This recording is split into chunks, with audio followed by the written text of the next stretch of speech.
할렐루야. 우리 옆에 분에게 한번 축복하면서 인사하겠습니다. 주님이 당신을 사랑하십니다. 주님이 여러분을 사랑하시는 줄 믿습니다. 네. 네.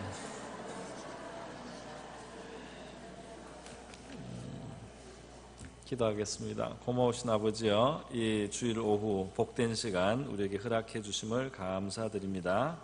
이 시간 주님을 만나는 시간 되기를 원합니다. 우리 말씀을 귀 기울이길 원합니다. 주여, 사랑하시는 이들을 위하여 이 말씀을 축복하여 주시옵소서. 종의 연약함과 부족함은 십자가 그늘에 감추어 주시옵시고, 주님께서 이 말씀을 축복하심으로 우리 성도들, 주의 사랑하시는 자녀들에게 풍성한 양식 되게 하옵소서. 이 시간을 주님께 의탁하오며 고마우신 예수님의 귀하신 이름으로 기도드립니다. 오늘 본문 말씀은 경건과 자족함이라는 제목을 붙여봤습니다. 우리 경건한 신앙생활을 한다고 할 때 그것은 행복과 연결이 되어 있고, 또 사실은 우리의 삶의 범사에 유익한 것과 연결이 되어 있습니다. 우리 경건하다는 것은 어디 외따로 고독한 삶을 살아야 되는 것이 아니고, 하나님을 누리고 하나님 안에서 행복한 삶을 살고, 우리의 모든 것을 아시고 우리의 모든 필요를 아시고 우리를 가장 잘 아시는 그 하나님과 가까워지고, 그 하나님이 우리를 위해서 주시고자 하시는 최선의 것을 사실은 우리가 얻고 누리는 것이 경건한 삶이라고 할 수 있겠습니다. 디모데전서 4장 8절에 보면, 육체의 연습은 약간의 유익이 있지만은 경건은 범사에 유익하니 금생과 내생의 약속이 있느니라, 이렇게 말했습니다. 열심히 운동 헬스장에 가서 또 체육관에 가서 열심히 연습을 하면 이 육체의 연습은 건강에 약간 유익이 있습니다.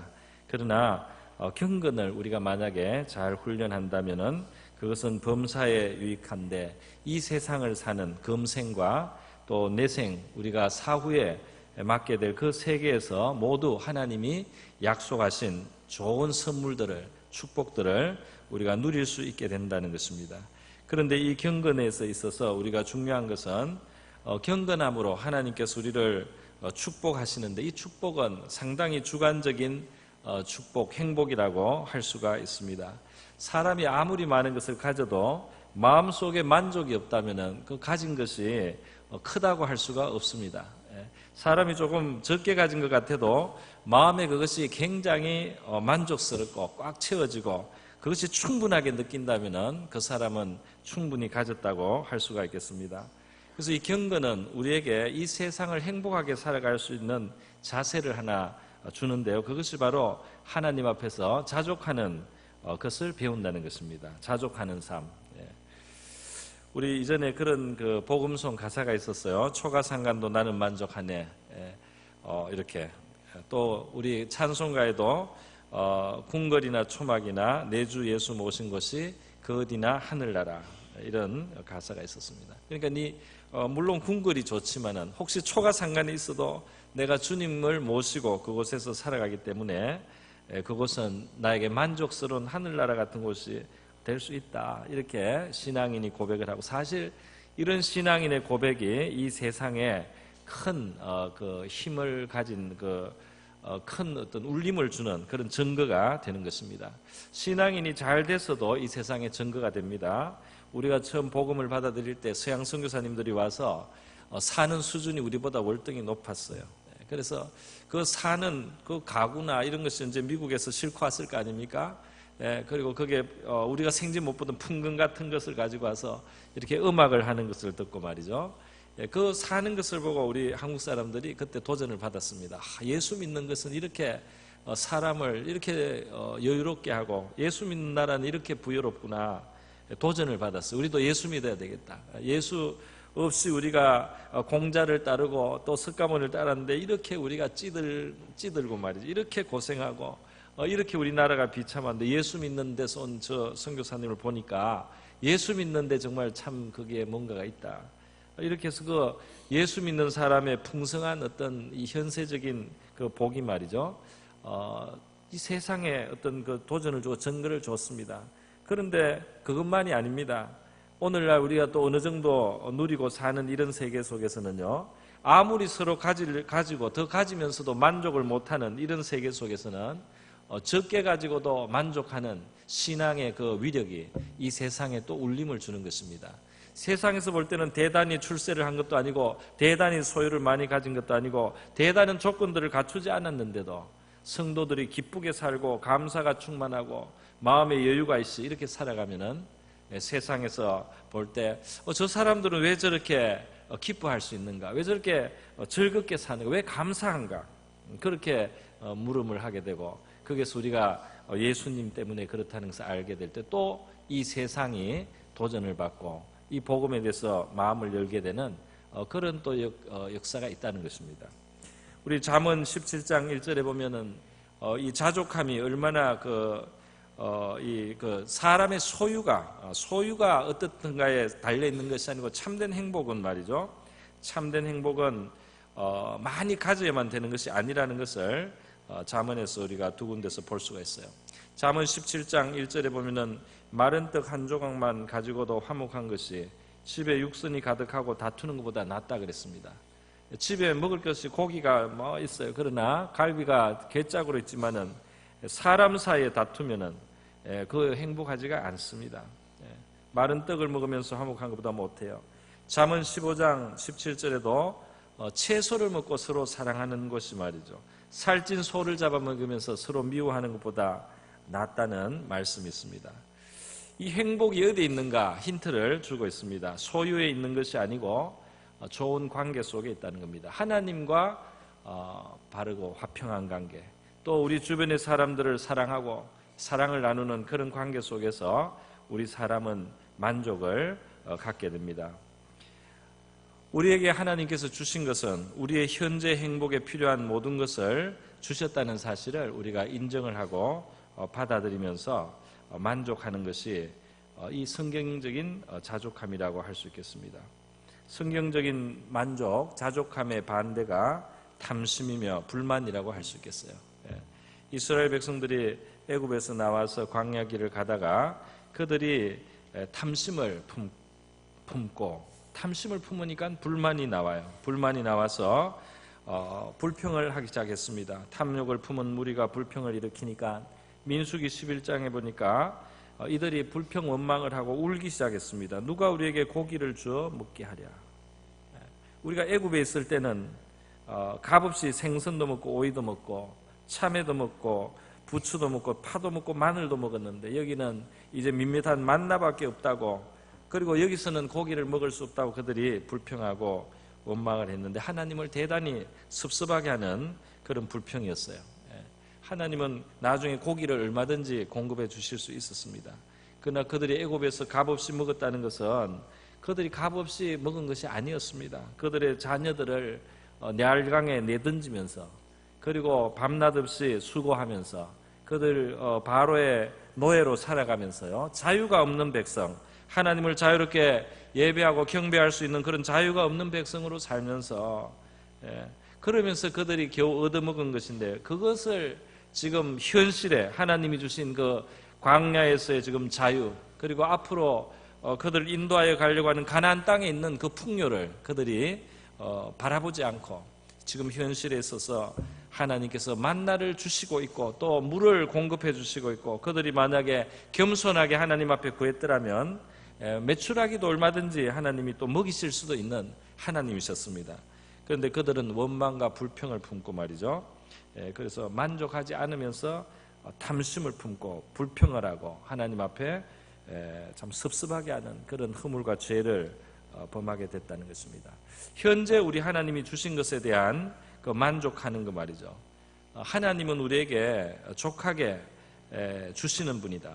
성경은 하나님은 우리에게 족하게 주시는데 무엇보다도 예수님께서 우리에게 참된 풍성을 주시기 위해서 이 세상에 오셨다고 말씀하는 겁니다. 예수 그리스도의 은혜를 너희가 알거니와 부요하신 이로써 너희를 위하여 가난하게 되심은 그의 가난함으로 말미암아 너희를 부요하게 하려 하심이라 그랬어요. 예수님은 우리의 생명을, 우리의 삶을, 우리의 영원한 미래를 풍성하게 하시기 위해서 이 땅에 그렇게 모든 것을 버리고 오셔서 이 땅에서도 정말 머리 둘 곳이 없이 그렇게 사시고 완전히 벗겨서 십자가에 달리시기까지 모든 것을 다 버리는 그 가난함을 취하셨습니다. 우리가 예수님을 가지고 있다면은, 우리가 우리를 부욕해 하시기 위해서 가난하게 되신 하나님의 아들을 우리가 소유한 자라면 우리가 정말로 부유한 자인 줄 믿습니다. 우리가 예수님을 가지면은 부유한 자가 되는 거죠. 예수님은 우리에게 뭐라고 가르쳐 주셨습니까? 사람이 만일 온 천하를 얻고도 자기를 잃으면은, 그것이 자기를 잃고 자기의 영혼을 빼앗긴다면은 무엇이 유익하겠느냐. 오늘 이 디모데전서 말씀에서도 뭐라고 말씀하고 있느냐 하면은, 우리가 이 세상에 아무것도 가지고 온 것이 없음에 또한 아무것도 가지고 가지 못하리니, 이 세상에 있는 것은 우리가 잠깐 왔다가 좀 사용하다가 놓고 가는 것이다. 영원히 우리의 것이라고 할 수 있는 것은 우리 자신의 영혼밖에 없다는 겁니다. 우리가 정말 우리의 것이라고 할 수 있는 것은 우리의 영혼이고, 이 영혼을 가지고 왔다가 우리가 이 땅에서 필요한 것을 쓰고 하나님이 잠깐 맡긴 것을 책임을 지고 감당하다가 그리다가 또 놓고 빈손으로 가야 되는 세계를 우리가 살면서 욕심을 부리지 말고, 하나님이 우리에게 주신 것을 족한 것으로 알고 현재 나의 삶의 행복을 위해서 필요한 것을 주셨다는 것을 알고 감사하면서 살아가자고 성경이 그렇게 우리에게 말씀하고 있습니다. 범사에 감사하라. 이것은 그리스도 예수 안에서 너희를 향하신 하나님의 뜻이라고 말했습니다. 어떤 사람은 다른 사람보다 훨씬 더 많이 가져보았습니다. 우리 성경 전도서 보면은 솔로몬이 거기서 이스라엘의 왕이 말이죠, 지혜도 갖고 부귀도 가지고 뭐 사람들이 원하는 것은 다 가져봤는데 보통 사람들의 1000배, 10,000배를 가져봤습니다. 심지어 아내도 1000배를 더 가졌어요.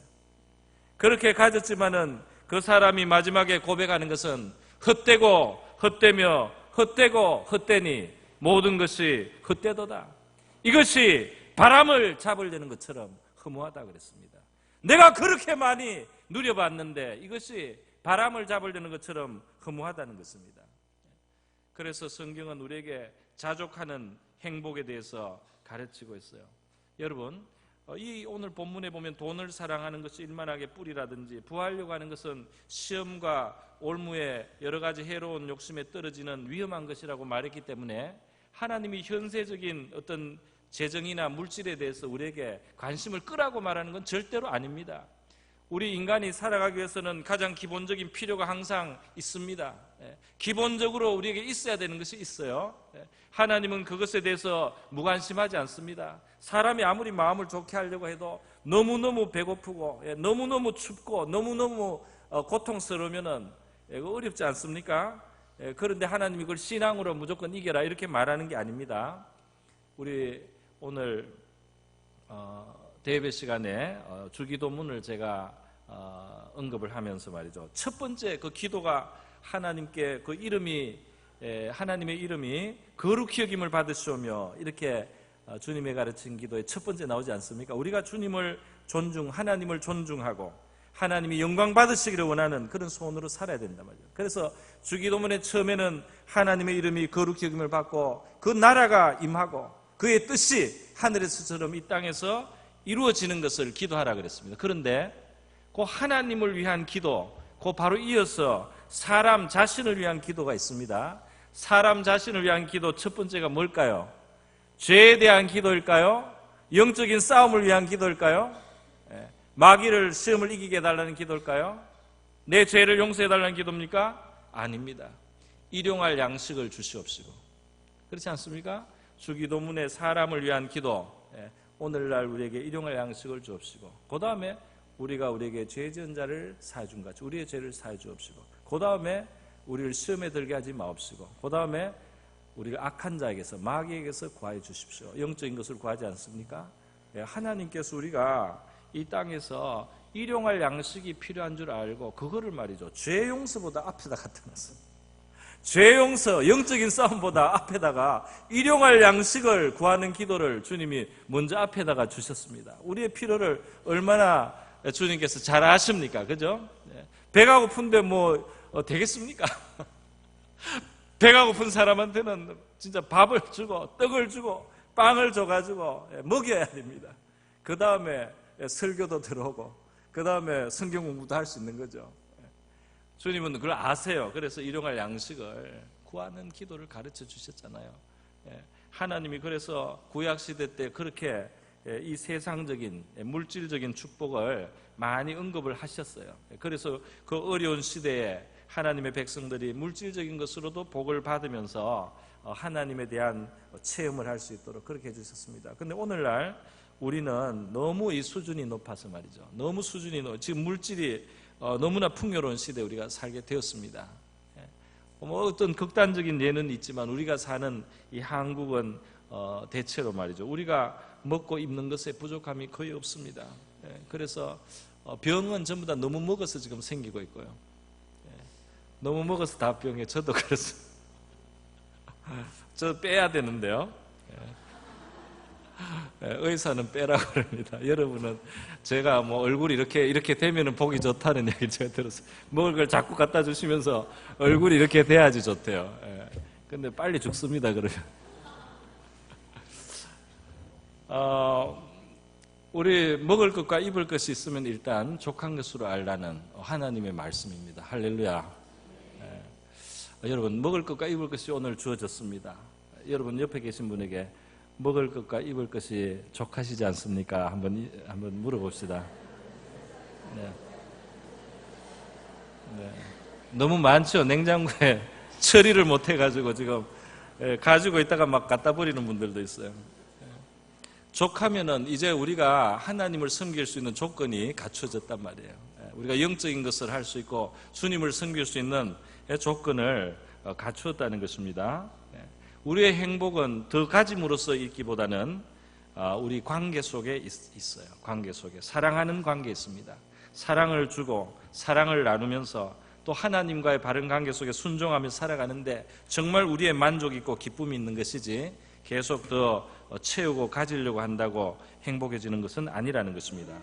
누가복음 12장에 보면은 한 사람이 예수님 앞에 나와서 자기 형님이 아버지 재산 상속을 하는데 욕심을 부리고 이 동생한테는 정당하게 주지 않고 이 형님이 너무 많이 차지한다고 그것을 좀 잘 이렇게 공평하게 나누는 역할을 해달라고 주님 앞에 부탁을 하러 왔어요. 그랬더니 예수님께서는 그 청을 받아주지 않았습니다. 예수님께서는 삼가 모든 탐심을 물리치라. 사람의 생명이 그 소유에 넉넉한 데 있지 않다. 이렇게 말씀했어요. 너의 생명은 조금 더 가진다고 지금 되는 게 아니고 사람의 생명은 뭘 지금 더 가진다고 네가 더 이 삶이 정말 윤택해지는 것이 아니다 그랬습니다. 무엇이 우리의 생명을 정말 윤택하게 합니까? 감사하고 또 우리가 사랑을 주고 또 사랑을 나누는 속에 또 하나님을 섬기고 하나님 앞에 우리의 마음이 자유롭고 그를 느낌이 없이 우리 하나님을 마음껏 섬길 때 우리 영혼 속에 하나님이 채워주시는 참된 만족이 있는 줄 믿습니다. 우리 영혼에 속에 주시는 하나님의 기쁨을 가져야 됩니다. 우리가 하나님을 기쁘시게 하면서 순종하면서 살아가는 삶 속에는 하나님이 우리 영혼 속에 채우시는 기쁨이 있는 줄 믿어요. 그런 기쁨이 있는 거예요. 그래서 바울과 실라 감옥에 가서도 노래가 나오지 않습니까? 노래가 나오는 거예요. 찬송이 나오는 겁니다. 제가 영국에 있을 때 한 가지 경험을 했어요. 제가 브리스톨에 살 때인데 거기에 우리 한국 우리 교회는 아니고 우리 교회는 레딩에 있고 있었으니까 그 브리스톨 한인교회에 어떤 한 그 부인이 계셨는데 영국 분과 결혼을 했는데요. 그 영국 남편은 이제 돈을 많이 버는 어떤 그런 직업을 가지고 있었습니다. 그래서 우리가 그야말로 이제 제일 큰 집을 한번 봤어요. 그분이 어떻게 우리하고 알게 되어가지고 우리를 초대해서 그 집에 한번 가봤어요. 방이 굉장히 많은 것 같아요. 방이 많고 마당이 이제 큰 잔디밭이 있는 그런 저택이고 뒷마당이 운동장만 해요. 축구해도 될 만큼 뒷마당이 넓습니다. 그런 집에 있고 애 방이 하나가 아니에요. 아들이 하나 있는데 걔 방이 하나가 아니에요. 아들 방에 잠자는 방이 따로 있고 그 악기 있는 방이 따로 있고 장난감 있는 방이 따로 있고 이렇게 그런 집이에요. 그런데 이 아주머니가 행복하지가 않는 거예요. 왜 행복하지 않느냐니까 이웃 사람들하고 사이가 나빠요. 왜 이웃 사람들하고 사이가 안 좋냐면 이 집을 조금 더 이렇게 가꾸려고 공사를 좀 하는 거예요. 이 집을 이 집을 좀 뭘 이렇게 또 확장을 하고 이렇게 하면서 공사를 하는데, 이 공사를 할 때 소리가 나고 먼지가 날립니다. 그런데 이웃 사람들도 다 부자들이에요. 큰 집에 살아요. 그 소리 나고 먼지 나는 걸 그렇게 싫어하는 거예요. 그래가지고 이 집에 조그만 소리가 있으면 막 찾아오고 뭐 또 이거 신고를 하고 이렇게 합니다. 그래서 이 아주머니가 그 공사하다가 스트레스를 받아가지고 말이죠, 노이로제가 됐어요. 그래서 이게 그 공사하다 되게 질질 끌게 되는 거예요. 공사가 제대로 진척도 안 되고. 그래서 결국 어떻게 됐느냐, 그 동네 떠났습니다. 그거 짓고만 팔아버리고 딴 데로 가버렸어요. 그 이유 때문에 즐겁지가 않은 거예요. 여러분, 그래서 제가 그때 한번 그 교훈을 받았어요. 그리고 그분이 죄송합니다 이런 말을 해서, 제가 말이죠, 제가 어떻게 사는지 알는데 대충 그래도 우리 마음이 편안하게 보인다, 우리 얼굴이 편안하게 보인다가 부러워하는 거예요. 여러분, 하나님께서는 우리가 감사할 줄 알고 하나님과 바른 관계 속에 살아가고 우리 이웃을 사랑하고 화목하고 이런 속에 참 행복이 있다는 것을 잘 알고 계십니다. 하나님만 줄 수 있는 만족이 있습니다. 할렐루야. 원수와도 친구가 되게 해주시고, 조금 부족한데도 우리의 마음에 감사가 넘치게 해줄 수 있는 하나님 은혜가 있습니다. 그런 우리 성도의 놀라운 특권이 아니겠습니까? 그래서 우리 성도들은 말이죠, 이 살아가면서 우리를 돌보시는 하나님을 믿고, 우리는 이 땅을 사는 동안에 만약 우리가 더 많이 가지게 된다면은 더 큰 책임이 있는 줄 알아야 돼요. 이 더 많이 우리가 얻게 되고 소유하게 된다면 그것은 더 많이 베풀어야 되고 더 많이 잘 사용해야 되는 의무가 생기는 것입니다. 그렇게 생기는 줄 알고, 그래서 많으면 많아서도 감사하고 많지 않으면 많지 않아서도 홀가분하고 감사할 수 있는 이유가 있는 것이 우리 성도라고 할 수 있겠습니다. 이 성도들의 삶에 대해서 우리 하나님께서는 말이죠, 우리의 마음의 여유를 가지고 오히려 나눠주고 구제를 하면은 하나님께서 너희들을 축복하시고 또 너희들을 윤택하게 하실 것이라는 약속의 말씀도 성경에 많이 주고 있어요. 우리가 과도히 아껴도 오히려 가난하게 되고, 또 흩어 구제하여도 더욱 부하게 되는 일이 있고, 구제를 좋아하는 사람은 풍족해지고 남을 윤택하게 하는 자는 자기도 윤택해진다는 이런 말씀들이 있습니다. 우리 형제가 어려울 때는 아끼는 마음을 품지 말고 구워주라는 말씀도 하고 있습니다. 우리가 사람을 상대하지만 사람만 상대하는 것이 아니고 누구를 상대하고 있습니까? 우리 성도들은 이 세상을 살아가고 다른 사람을 상대할 때 누구를 상대하고 있습니까? 실제로는 우리 하나님을 상대하고 있는 줄 믿습니다. 너가 아끼는 마음을 품지 않고 나눌 때 말이죠, 내 하나님께서, 여호와께서 내가 하는 모든 일과 내 손이 닿는 모든 일에 복을 주시리라. 할렐루야. 그래서 우리가 하나님의 복을 누리며 사는 사람들인 거예요. 근데 우리가 더 많이, 끝까지 더 많이 가져야만 베풀 수 있는 것이 아니고 말이죠, 우리가 어느 정도만 있어도 이미 나눌 것을 가지고 있는 풍족한 자리에 있다는 것을 우리가 깨달아야 될 줄 믿습니다. 우리의 필요가 있다면 우리 하나님 앞에 구하고 또 성실하게 우리가 살아가면서 체험을 또 받을 수 있습니다. 아무것도 염려하지 말고 다만 모든 일에 기도와 간구로 너희 구할 것을 감사함으로 하나님께 아뢰라. 그러면 모든 지각에 뛰어난 하나님의 평강이 그리스도 예수 안에서 너희 마음과 생각을 지키시리라. 할렐루야. 우리 마음과 생각도 평안하게 해주시고 말이죠, 우리 염려하지 말고 살으라고 명령하고 있습니다. 하나님은 우리가 염려하지 말고 살라고 명령을 하고 있어요. 대단하지 않습니까? 염려하지 말고 살아라. 염려하지 말아라. 구할 것을 그냥 감사하면서 하나님께 아뢰라. 얼마나 놀라운 약속입니까? 이 약속을 가지고 있는 우리는 세상에서 다 불안하게 말이죠, 내가 오늘 혹시 이렇게 준비하지 않고 이렇게 다 갖추지 않으면 어떻게 살고 하는 불안한 염려를 가득히 가지고 사는, 그렇게 살 필요가 없는 줄 믿습니다. 우리에게 주신 작은 것도 우리가 감사하고 말이죠, 그것을 소중하게 생각할 수 있다면 다 우리에게 기쁨이 될 줄 믿습니다. 작은 것도 감사해야 돼. 우리 한국에는 옛날 속담에 반대로 돼 있죠. 남의 밥그릇에 콩이 더 커 보인단 말이죠. 사실은 똑같은 콩인데도 마음이 가난해요. 마음이 가난해서 저 사람 콩이 더 커 보여서 시기도 생기고 말이죠. 더 자기는 적게 가진 것 같아서 마음에 만족이 안 되는 겁니다. 그런데 우리가 알아야 될 것은 그거예요. 하나님께서는 현재 행복을 위해서 필요한 모든 것을 우리에게 주신다는 겁니다. 그리고 그것은 나에게 주신 것이 혹시 다르고 저 사람이 가진 것과 내가 가진 것이 달라 보여도 하나님께서 분량을 아시고 주신다는 사실도 우리가 믿어야 됩니다. 분량을 아셔요. 그것이 재능이든지 물질이든지 여러 가지든지. 그래서 잠언에서 믿음의 사람이 기도하지 않습니까? 하나님, 나는 솔직히 나는 적당하게 가질 수 있게 해주세요. 내가 너무 많이 가지면 저는 빗나갑니다. 너무 많이 가지면 저는 하나님 모른다고 할 인간입니다. 내가 너무 적어도 물론 안 됩니다. 그러면 내가 또 궁해서 도적질하다가 하나님 영광을 훼손하는, 하나님의 영광을 욕되게 하는 그런 위험이 있습니다. 그런데 사실 솔직히 말하면 너무 많아지면은 저는 하나님하고 멀어집니다. 그러니까 적당히 저를 먹여주십시오. 이렇게 기도하는 걸 볼 수 있어요. 물론 저는 우리가 하나님 앞에 많은 것을 받고 맡아서 그것을 유용하게 사용하고 하나님이 기뻐하시는 뜻대로 잘 사용할 수 있으면 참 좋겠습니다. 그렇게 여러분이 그렇게 되면 좋겠어요. 여러 가지 면에서 많은 것을 받으면 좋겠어요. 그래서 많이 사용하고 많이 베풀 수 있으면 좋겠어요. 그러나 조금 더 가지고 조금 더 가지면서 벌써 말이죠. 다른 사람 무시하기 시작하고 다른 사람 업수히 여기고 다른 사람 위에 올라서려고 하고 큰 소리 내려고 하고 이렇게 된다면 차라리 안 갖는 게 좋지 않겠습니까? 차라리 좀 덜 가지고 하나님한테서 영적으로 부유한 삶을 사는 게 좋지 않겠습니까?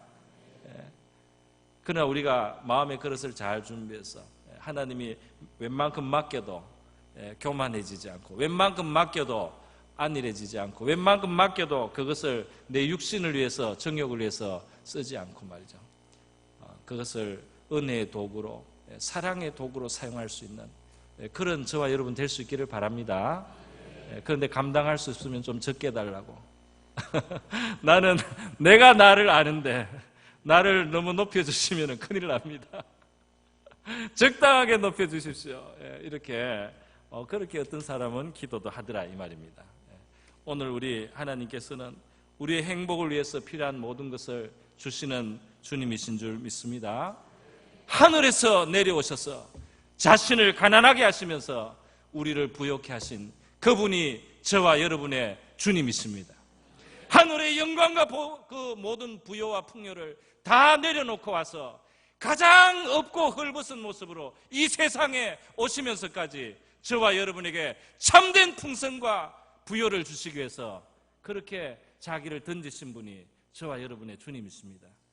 그 주님을 가지고 있는 우리가 참 부요한 자인 줄 믿습니다. 그 주님과 우리 동행하고 경건한 바로 자족하는 경건한 삶을 살아가는 저와 여러분 될 수 있기를 주님의 이름으로 축원드립니다. 우리 다 같이 한번 기도하겠습니다. 주님 앞에 주님 우리에게